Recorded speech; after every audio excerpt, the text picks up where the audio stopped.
5 blind dates in 10 days. I was at my wit's end. I escaped to my brother's house to help with childcare. My niece Tyra, just 2 years old, was as sweet as her name suggested. On a sunny day, I took her to the park. Unexpectedly, I ran into my ex-boyfriend.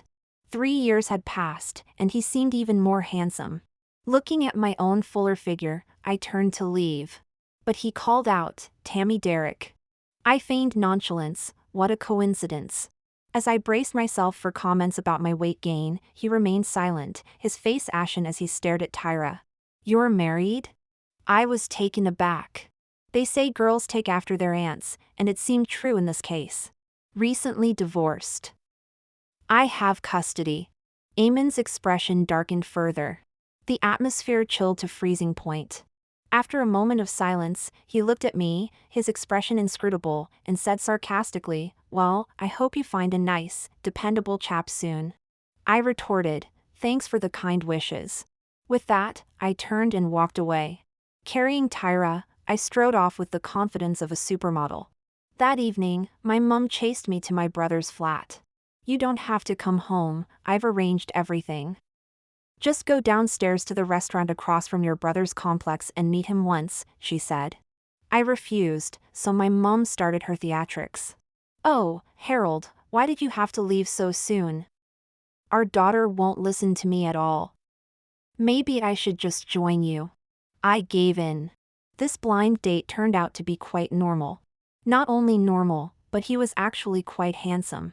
But I was no longer normal. I got straight to the point. "Actually, I have a child. She's already 2 years old." The handsome guy was taken aback. I showed him a photo of Tyra on my phone. "Isn't she adorable?" After a moment of silence, he replied, "She is." Then, he began chatting enthusiastically about children and even happily added me on WhatsApp. This handsome guy wasn't normal either. In the end, he very gentlemanly walked me to the entrance of my brother's complex before leaving. As I turned around, I saw Eamon Fairbairn. Startled, I stepped back. "Are you stalking me?" "Eamon, who would have thought I'd run into you on my way home?" Apparently, he lived in this complex too. Eamon glanced in the direction the handsome guy had left, and suddenly asked, "Who was that?" I had no obligation to explain to him. But for some reason, I replied, "My ex-husband." Eamon stiffened. The cool breeze of the summer night swept by as he looked down at me and suddenly asked, "How old is your child?" Confused, I answered, 2 years old. "So right after we broke up, you married him?" Timing-wise, it did seem that way. Had no choice, shotgun wedding. Eamon's gaze grew colder. "You're divorced but still meeting up?" The lies were coming more easily now. "It's all for the child. Can't find anyone to take you on, so you're trying to rekindle old flames?" I didn't appreciate that comment. I shot back, "Don't worry, I've tossed all my exes in the bin." He clearly caught my implication, glaring at me coldly. Just as he was about to say something, he suddenly looked up behind me. I turned to follow his gaze, and saw my ex-husband hurrying back. He stopped in front of me, looking shy. "Tammy, shall we go to the cinema together tomorrow night?" Eamon suddenly stepped between us, patting the guy's shoulder. "Mate, she's already chucked you in the bin." I dragged the handsome bloke away at breakneck speed. While pondering how to explain, "I didn't mean to stuff you in the rubbish bin." The attractive chap gazed at Eamon Fairbairn in the distance and suddenly asked, "Is that the child's father?" I nodded repeatedly. "That's right. He's here specifically to ruin my blind date." Fearing Eamon might say something misleading, I preemptively admitted my fault. To make him give up, I lied and said I was divorced. "I told him you were my ex-husband." "I'm sorry." The handsome fellow paused for a moment, then very chivalrously patted his chest. "A man like that doesn't deserve to be a father. Don't worry, from now on, I'll be your ex-husband. If you need anything, just let me know." As I watched him walk away, where on earth did my mum dig up this rather peculiar human being? When I returned, Eamon was already gone. The summer breeze felt a bit cool on my face. Over the past few years, Eamon Fairbairn hasn't seemed to change much. Before we got together, I was a bit afraid of him. He was the heartthrob of Information Technology Limited at our university. Tall and rarely smiling, with half-lidded eyes and lips pressed into a straight line, he always had an air of natural authority about him. I got involved with him because of a rumor. Someone spread the word that he had a crush on me. Because of this rumor, Eamon came to find me. It was a clear evening after the rain, with the burning sunset light flooding into the classroom. Eamon knocked on my desk, and I looked up in response. I thought he was going to confront me about the rumor, so I hurriedly explained, I don't know where this rumor came from, The rumor is true, Eamon interrupted. Be my girlfriend. I was stunned for about 10 seconds. Then I nodded stupidly. Our relationship began as romantically as it ended mundanely. Later, I started my master's degree, and he began working. We were both busy. On top of that, my father fell seriously ill, and I was running between the hospital and school. Not wanting to worry Eamon, I didn't tell him about this. He was busy with a project at the time, unreachable most days. When the pressure reached its peak, I suggested we break up. He didn't reply to my WhatsApp messages or answer my calls. Eamon tried to see me a few times, but I avoided him each time. He sent one last text message, I hope you have a good life. For someone as proud as him, this was already his limit. I suppose we were just not meant to be. The next day, I still turned down the cinema invitation from my ex-husband. Out of curiosity, I asked my mom about him. Why hasn't this handsome but dim-witted bloke been snatched up yet? Oh, Aubrey. My mom hesitated. He seems to really love children. He's always asking people if they'd be willing to have kids with him. But I thought you might be okay with that. Apparently, in my mom's eyes, I was no longer a normal person. My previous company had gone bust, and with my mom's poor health, she worried about who would look after me in the future. So she pressured me into intense matchmaking sessions, urging me to find someone to marry quickly. But love isn't something you can force. My ex, on the other hand, just happened to show up. I was walking Tyra, taking the long way round on purpose. Suddenly, I bumped into Eamon. He stopped in front of me, saying nothing and not leaving. He just frowned at Tyra, then abruptly asked, "Aren't you working?" My current persona was that of a single mom. I'm unemployed, looking after my child full-time. Surprisingly, Eamon didn't retort. He just frowned at me for a moment. Then he left. That evening, a university senior I hadn't been in touch with for ages suddenly contacted me. He asked if I needed a job. Then he sent me all the details about the company, job requirements, and salary package. It fit my requirements perfectly. I sent my CV the next day. I quickly received an interview invitation and successfully passed it. Just 2 days after starting, I joined a small departmental dinner. As soon as I sat down, I heard some female colleagues excitedly discussing. The R&D department is having dinner here too. Is that really handsome manager here? Yes, I saw him. Indeed, no matter when, handsome men always become the focus. After the dinner started, the ladies' topics ranged from handsome men to family and children. I listened half-heartedly, not wanting to join in. They suddenly turned the conversation to me. Tammy, are you married? I was about to say single, no kids, just a lonely dog owner when there was a sudden movement behind me. I turned around and saw Eamon. Mr. Fairbairn, you're here? Could that handsome manager be Eamon? But he didn't work at this company before. Did he change jobs? A few minutes later, the ladies refocused their attention on me. You were saying you're married? With Eamon present, I deliberately exaggerated. I have a 2-year-old daughter, she's absolutely adorable. A colleague asked, so what's your husband like? I knew she meant no harm. But I was supposed to be a single mom. I licked my lips and reached for my wine glass. A hand with distinct knuckles grabbed the glass before I could. I looked up instinctively. Eamon was looking down at me, his expression unreadable. Don't drink, it's bad for you. The air fell silent for 2 seconds. A female colleague chimed in at the right moment. Yes, Tammy, you should drink less. Eamon acted as if nothing had happened, turning to chat with other colleagues. As the gathering ended, I prepared to call a taxi. But then I saw Eamon waiting at the entrance. "I'll drive you home," he said. A female colleague finally couldn't resist asking, "Tammy, do you know Mr. Fairbairn?" I was about to answer, but Eamon beat me to it. "We live in the same neighborhood." Then, amidst surprised and knowing looks, Eamon pulled me away. I had drunk quite a bit and my legs felt a bit wobbly. I stumbled along behind Eamon. He had driven here and hadn't touched a drop of alcohol. Sitting in the car, Eamon didn't move for a while. "Why aren't we going?"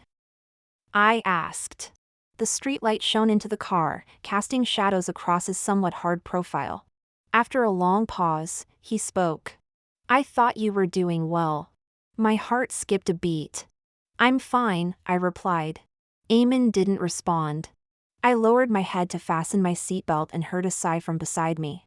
The new company was close by, and I had been staying at my brother's place for a while, planning to look for a flat later. Eamon dropped me off at the entrance of the neighborhood and drove to the underground car park. After returning, I played with Tyra for a bit before going to my room. Lying on the bed, I stared at my phone screen, my mind in a muddle. Eamon asking me that way, he must think I'm not doing well at all. Indeed, a divorced single mother with a child, from society's perspective, isn't living an ideal life.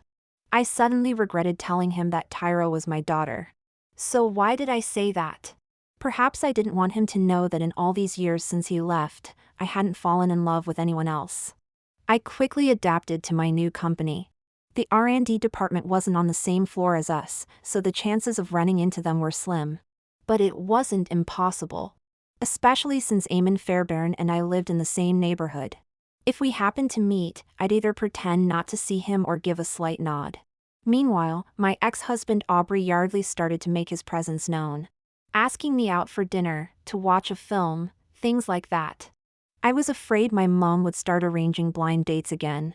So I agreed to all of his invitations.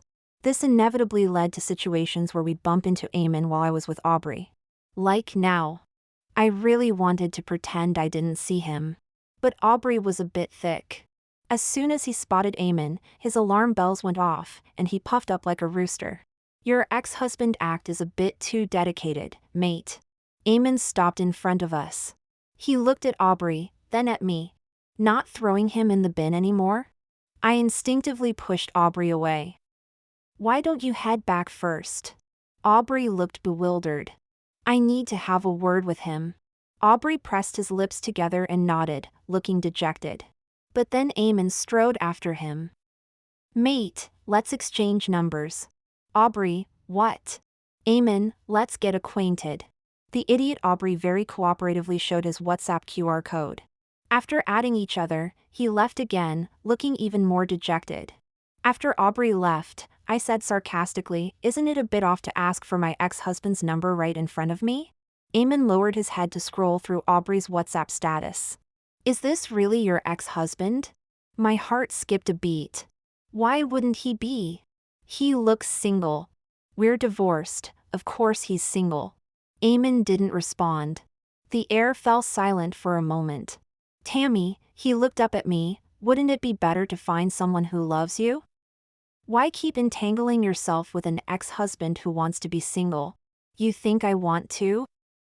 I scoffed. "Do you know how expensive nappies and formula are? I can't afford it on my own, of course I need to get money from the baby's father." I was getting worked up. "Unless Mr. Fairbairn wants to introduce me to a nice, honest bloke?" Eamon glared at me. Without saying a word, he turned and left. That night, I chuckled to myself remembering Eamon's frustrated expression at the end. But I felt uneasy about him adding Aubrey on WhatsApp. So I contacted Aubrey. "Me, did he say anything after adding you on WhatsApp?" Aubrey immediately sent me a screenshot. After the initial greeting and exchanging names, there was no further communication.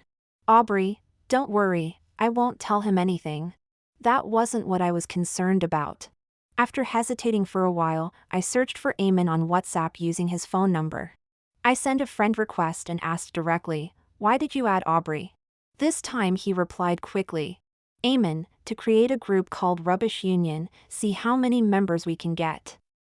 If you know any more, send them my way." Life didn't change after I added Eamon Fairbairn back on WhatsApp. During the lunch break, a few female colleagues were chatting. I've got some gossip. I saw Eamon from R&D at the baby store. My ears perked up. Does he have a child? I thought he wasn't married. Who knows? So many people have kids before marriage these days. Besides, we don't really know if he's married or not. My head was in a whirl. He has a child? I hadn't heard about that. Then I realized, since we reconnected, I had never asked about his personal life. A colleague asked me, "Tammy, don't you live in the same estate? Do you know anything about it?" I shook my head. The entire day passed in a blur of confusion. After work, I stood at the company entrance for a while. The summer breeze was cool. I looked up at the brightly lit building, feeling an inexplicable bitterness welling up inside me. It was only then that I truly realized. Eamon and I had become complete strangers. That evening, Eamon suddenly messaged me on WhatsApp. "Eamon, which building do you live in?" Me, why? "Eamon, I have something for you." Perhaps because I was still feeling melancholic, I didn't even have the energy to ask what it was. I simply suggested meeting at the fountain in the center of the estate. When I arrived in my pajamas, I found Eamon dressed quite smartly. "Just got off work?" I asked. He nodded. It was then that I noticed he was carrying 2 large bags. "Is this what you wanted to give me?" He hesitated for a moment, then awkwardly handed them to me. I took them, puzzled. Opening them, I saw they were full of baby formula and nappies. He scratched his head. "We had extra at home." "Extra, at home?" So he really does have a child. Eamon. You're not married, are you? He paused for a moment. "No, I'm not." I let out a cold laugh. "I always thought you were a man who played by the rules." I turned to leave, feeling foolish for misjudging him. To think he would have a child out of wedlock. Eamon caught up with me. "Tammy." "What?" He looked conflicted, hesitating before speaking. "Aubrey's been single for too long. He's not fit to be a father anymore." I scoffed again. "And you are?" Eamon froze, his expression becoming increasingly uncomfortable. I didn't think much of it, feeling only a deep sense of hurt. Looking up at Eamon, I said bitterly, "I suppose you are suited for it." After all, he was already a father to 1 child. How could he not be suited for it? Then, as I watched him, Eamon turned his head away, his eyelashes fluttering and the tips of his ears turning red. "Why on earth are you blushing?" "I wasn't genuinely complimenting you." Later that night, as I lay in bed, I grew increasingly frustrated. I had a fake child, but Eamon Fairbairn had a real one. Looking back, I felt like a fool for claiming Tyra was my daughter and Aubrey Yardley was my ex-husband out of spite. The next day, I was in a daze at work because of this. After work, I left with a few female colleagues. As we reached the lobby, they started gossiping, and the topic once again turned to Eamon Fairbairn. After listening for a while, I couldn't help but interject. "He has a child." Everyone turned to look at me. "He's already a father," I emphasized again. The others looked behind me, their expressions becoming somewhat stiff. I instinctively turned around. And there was Eamon Fairbairn. His face was tense, lips pressed into a thin line. He strode towards me and said in a low voice, "Come with me." He was clearly suppressing his anger. Could it be because I had revealed his private information in public? Stopping at the company entrance, Eamon suddenly turned around. "Did I agree to this?" "I'm not the father of your child yet," Eamon said coldly, looking at me. I replied, "What are you talking about? Isn't that what you meant?" "Saying I'm suitable to be a father, very suitable, extremely suitable." "What? Couldn't find a decent man, so you're digging through the rubbish bin now?" I was completely baffled. Holding back my anger, I said, "You're overthinking this. Don't you have a child yourself?" "I meant you're suitable to be the father of your own child." Eamon's expression mirrored my confusion. "Where did I get a child from?" His tone was icy. "Did you give birth to one for me?" I asked. "You don't have a child?" Eamon looked at me as if I were an idiot. No. Then why do you have nappies and baby formula at your house? Eamon rubbed his nose, awkwardly turning his head away. A relative left them at my place. So that's how it was. I immediately felt relieved, not even minding his earlier sarcasm. Feeling more at ease, I turned to leave, but then stopped as something occurred to me. Since our reunion, I knew nothing about his current life. Suddenly, I wanted to know more about him. So I looked up and asked with genuine curiosity, "Do you have a girlfriend?" Eamon was taken aback, looking down at me for a moment. "No," he said, his voice a bit hoarse. I said "oh" and turned to leave. He suddenly grabbed my arm. I turned back, puzzled. Eamon's eyes held a rare uncertainty. In a low, husky voice, he repeated, "I don't have a girlfriend." He paused, then added, "Don't you have anything you want to say to me?" I didn't quite understand what Eamon meant. Under the streetlight, his face seemed somewhat hazy. For a moment, I had the illusion of being back in time, years ago. As if we had always been together, never separated. I lowered my eyelashes and shook my head. The hand gripping my arm gradually loosened. I heard a self-mocking laugh from above. Not daring to look up, I heard Eamon say softly, "I see." When I got home that night, I couldn't sleep. I went to the living room for a glass of water and sat on the sofa, lost in thought. I happened to run into my sister-in-law, who was up for a nighttime visit to the loo. "Tammy, why aren't you asleep yet?" she asked. I rubbed my nose. "I'm about to. Something on your mind?" I didn't respond. My sister-in-law sat down next to me. "Want to talk about it?" I had never told anyone about Eamon. Even when I was dating back then, my parents only knew there was someone, but had no idea what he looked like or what his name was. I licked my lips and asked softly, "Do you believe in second chances in this world?" She paused for a moment. "Yes, I do." "Why?" When two people have already separated, even if they get back together, can all the hurt caused by the separation just be erased? If they can get back together, it means they still love each other. In the face of love, what do those hurts matter? She looked up at the ceiling, her eyes bright. We meet all sorts of people in our lives, but we might truly love only one. So why not bravely give it a try? Maybe you both have regrets, maybe you both still love each other. I hurriedly explained, "No, it's not me." She stood up, patting my shoulder with a smile. "It's late, you should get some sleep." My sister-in-law's words had an enlightening effect on me. After lying back in bed, I fell asleep quickly. I had a dream. In the dream, it was the evening when Eamon confessed to me, "The sky is red as fire." The usually aloof boy, after saying "be my girlfriend," stood stiffly, his expression unnatural. I looked at him, and after about 10 seconds, I finally nodded in agreement. The boy averted his gaze, his eyelashes trembling, the tips of his ears turning red. Because of my sister-in-law's words, I seriously questioned myself. However, before I could think it through, my mum rang me. As soon as I answered, she roared like a lioness, "Tammy Derrick, you're going to be the death of me. Tell me where you got a 2-year-old daughter from. Who's her father?" I had only told this lie to Eamon Fairbairn, hadn't I? No, wait, there was also Aubrey Yardley. I swallowed hard and asked timidly, "Did Aubrey tell you? If it weren't for him, how long were you planning to keep this from me? You're already 28, can't you give me some peace of mind? Get yourself home right now, I'm going to break your legs." It was indeed that fool who had blabbed. I swallowed again, "Mum, I don't have a child." I used Tyra's photo to trick him. My mom was stunned. Why would you trick him? I just didn't want to go on that blind date. Just as I was preparing myself for a good telling off, there was suddenly a sharp noise on the other end. Then silence. "Mom? Mom, what's wrong?" There was no answer. The call had ended. When I arrived at the hospital, my mom had already been put in a cast.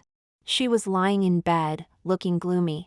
Seeing that her life wasn't in danger, I breathed a sigh of relief. I leaned in close, "Mum. Don't call me that, I don't have a daughter like you.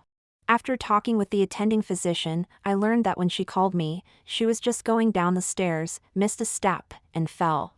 Fortunately, she didn't hit her head.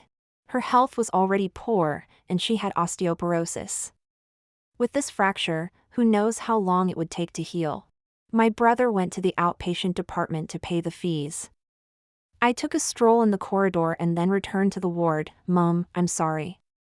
I won't lie like that again. My mom's eyes immediately welled up. If you didn't like the blind date, you could have just refused. Why did you lie and say you had a daughter? It's lucky it was Aubrey Yardley, who isn't too sharp. If it had been someone more cunning, who knows how they might have ruined your reputation. I sat down by the bed. I'm sorry, Mum. I know I was wrong. When my brother returned, we discussed the situation. He was quite busy with work, and my sister-in-law needed to look after Tyra at home. I was the only one with a flexible job, making it convenient for me to provide care. So I requested leave from my boss and stayed at the hospital to look after my mom. After 2 days like this, my mom said she wanted an apple. I went out to buy some, and when I returned, there was someone else in the room. When I saw who it was, I dropped the apples I was holding. It was Eamon Fairbairn. My mom grinned and waved at me. Tammy, come here quickly.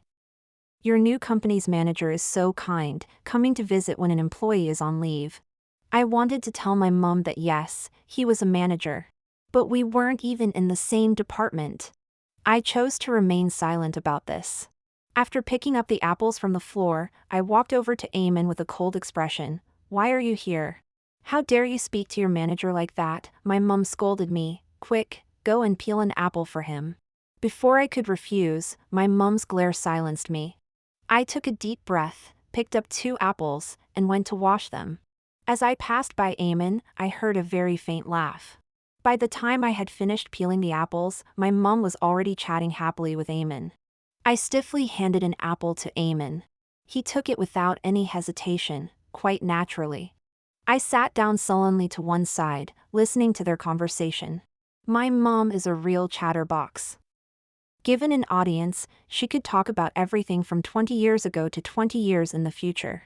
Bored, I picked up the water jug and went out to refill it. When I returned to the door of the ward, I heard that my mom had already steered the conversation towards me. How is our Tammy doing at the new company? Eamon nodded cooperatively. She's doing well. My mom sighed. Tammy has had it tough these past few years. When her dad was seriously ill, she was running between the hospital and school, never complaining about any hardships. Her boyfriend at the time wanted to break up with her. I guess it must have been because of her dad's illness. After that, Mom. I hurried in to interrupt, startling my mom. It's getting late, don't take up the manager's time. I'll see him out. My mom nodded repeatedly. Turning my gaze to Eamon, I saw him staring blankly ahead, lost in thought, who knows what he was thinking about. I called out to him, Mr. Fairbairn. He snapped back to reality. Shall we go? He stood up and followed me. After escorting Eamon out of the hospital building, I turned to leave but was stopped by him. Tammy Derrick, was that boyfriend your mom mentioned, me? I knew he would ask about this. Don't take it to heart. That's just her imagination. I'll explain it to her when I go back. After all, you didn't even know about my dad's serious illness at that time. He stared at me, his lips pressed into a straight line. So why didn't you tell me back then? I avoided his gaze. It's been so long. Why? I paused for a moment. You were busy with work. I didn't want to distract you, that's all. The air fell silent. I slowly raised my head. Eamon was staring at me intently, the corners of his eyes slightly red. Suddenly, my throat felt dry. Is there anything else you're hiding from me? Eamon asked. I hesitated, thinking about Tyra. I suddenly felt a bit regretful. There was an urge to explain everything clearly to him. There better not be, Eamon said seriously. I'll come again tomorrow. Please don't, I quickly refused. My mom will be discharged soon. I'll be back at work in a couple of days. Eamon looked at me silently for a while, then agreed. I breathed a sigh of relief. When I returned to the ward, my mom was staring blankly at the ceiling. Seeing me return, she quickly took my hand affectionately. "Tammy, I got goosebumps. What is it? Is your Mr. Fairbairn single?" "Me, Mom, can you stop thinking about these things? Even if he's single, does that mean there's a chance for us?" My mom clicked her tongue. "You're right. He's young, successful, and handsome. If he were interested in you, it would probably be like winning the lottery for the Derek family." If my mom knew that the ex-boyfriend who broke up with me was actually Eamon, I wonder what she would think. She might feel like our family's luck had run out completely.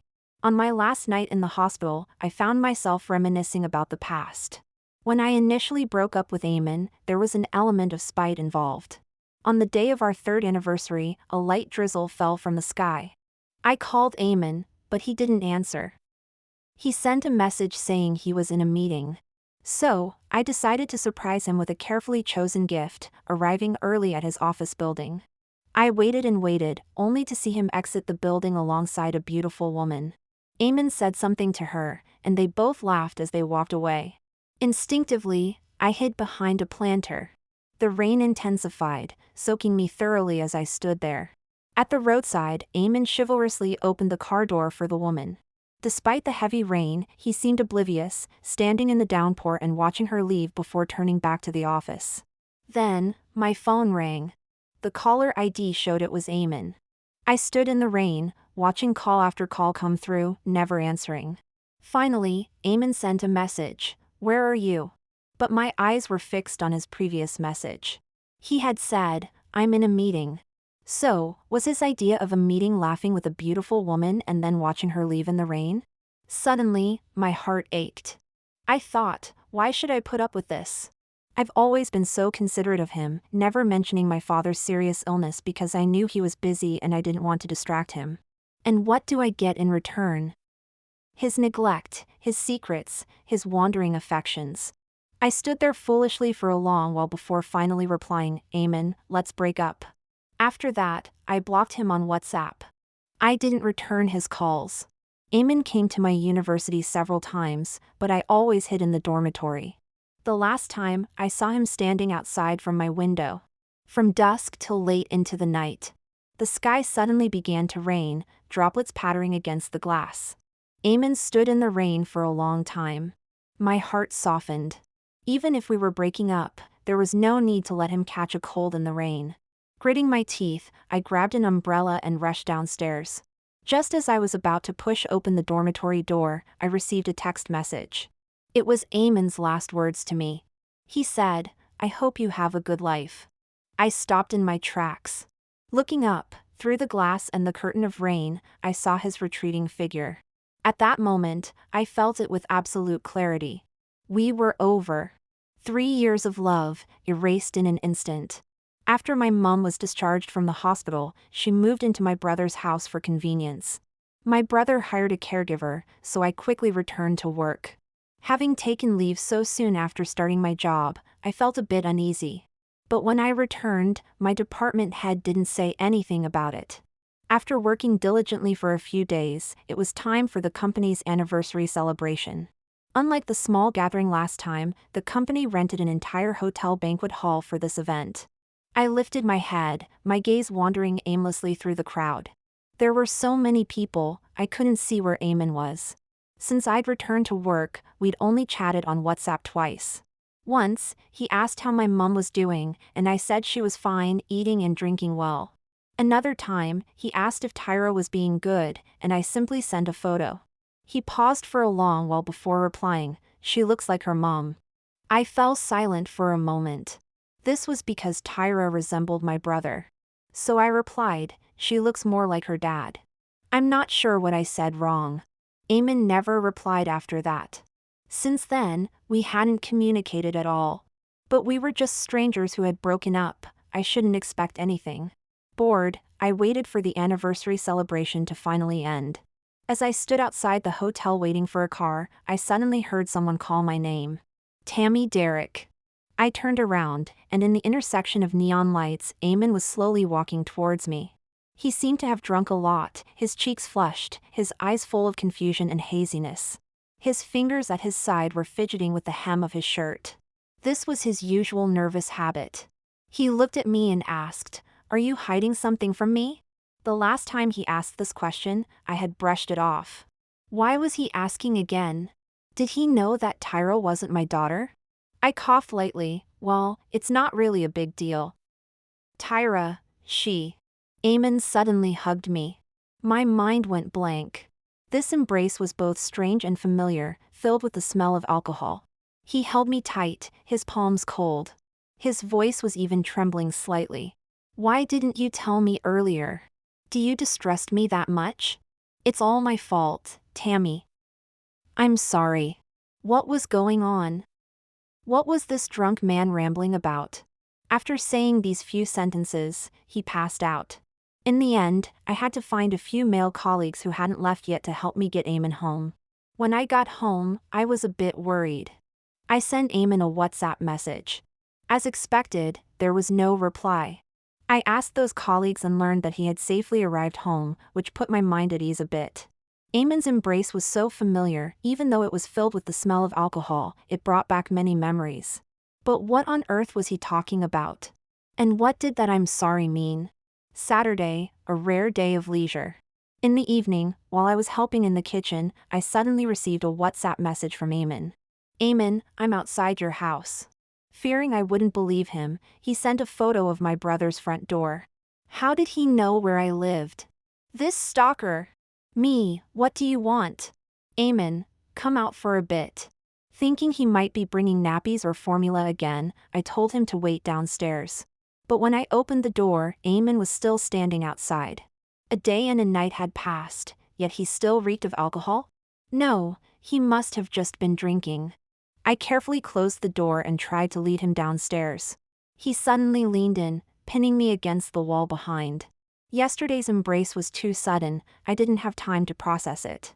Now, as he broke the safe distance again, our noses barely 2 inches apart, our breaths intertwining, I could even see his fine eyelashes trembling. Eamon gazed at me, his eyes startlingly bright. "I fancy divorced women," he said seriously. After a pause, "Even better if they have kids." What nonsense was he talking? Wait! By that logic, he still didn't know Tyra was my niece? So last night, when he said I should have told him earlier, what was that about? Afraid of being overheard by my family, I didn't have time to think it through and pulled him downstairs. But Eamon turned the tables, dragging me all the way to his place.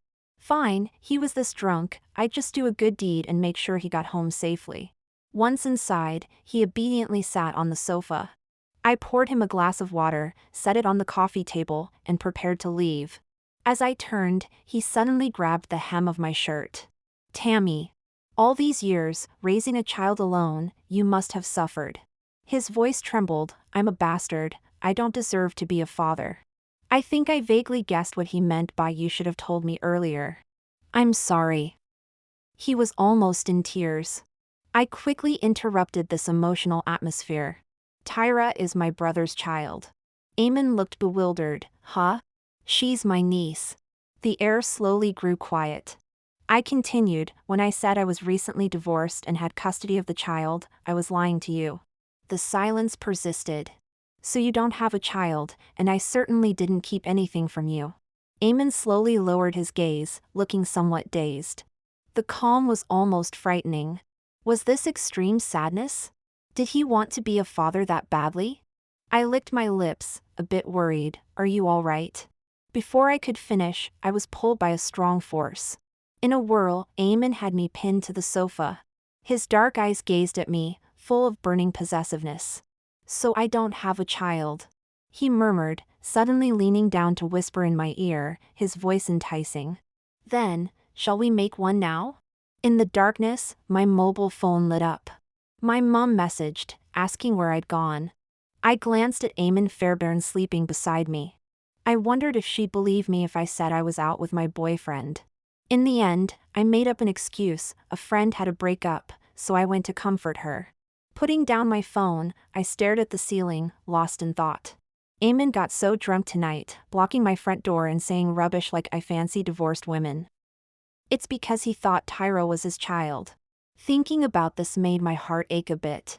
After finding out Tyra wasn't his, he still slept with me. Was it because he truly liked me, or just couldn't control himself? But I didn't refuse either. Using the light from outside, I looked at his sleeping face. I'd noticed before when we were together, he rarely smiled during the day, looking stern and unapproachable. But asleep, the corners of his mouth turned up slightly, his dense eyelashes clearly visible, like a child lost in a sweet dream. I reached out, gently caressing his face. Softly, carefully, as if touching something precious. "Will you remember what happened tonight when you wake up?" I whispered. No answer. After a while, I got up, dressed, and went home. The next morning, I was rudely awakened by Eamon Fairbairn's relentless WhatsApp messages. After a night of restless sleep, I answered the phone irritably. "What do you want so early in the morning?" "Tammy Derrick, have you no conscience?" His first words left me stunned. How am I lacking conscience? I retorted. He gritted his teeth. "You just eat and run, is that it?" I replied calmly, "I thought you wouldn't remember."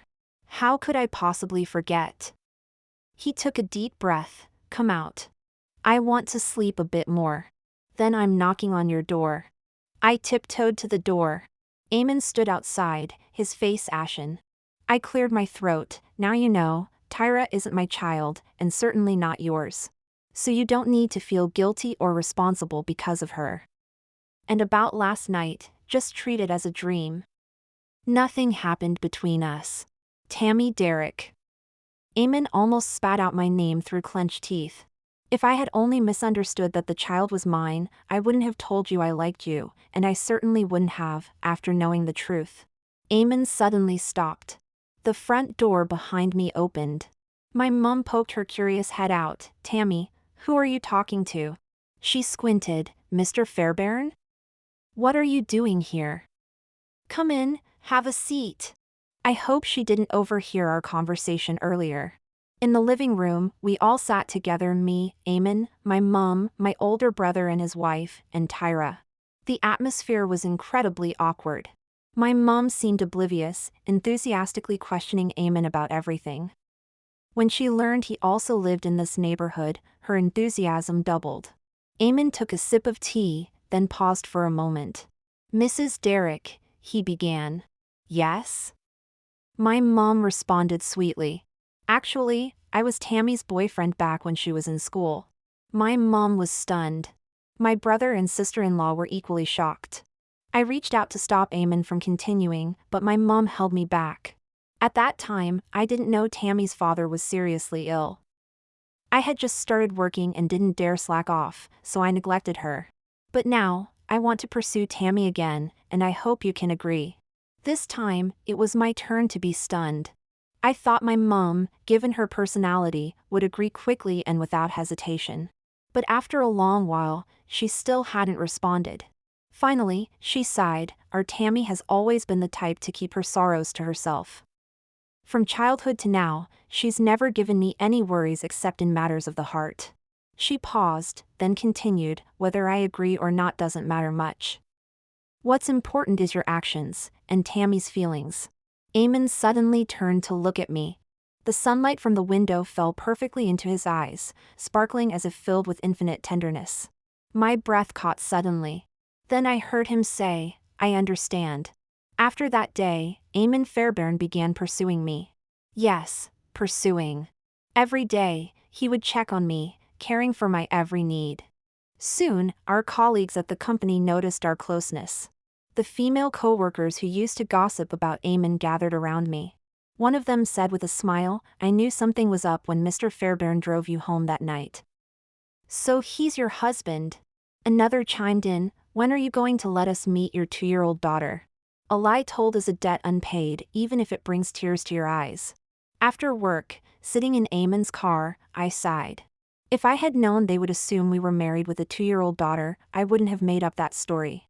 "That's easy to fix," Eamon said, turning his head to look at me, his gaze dropping to my stomach. I instinctively covered my belly. "What are you looking at?"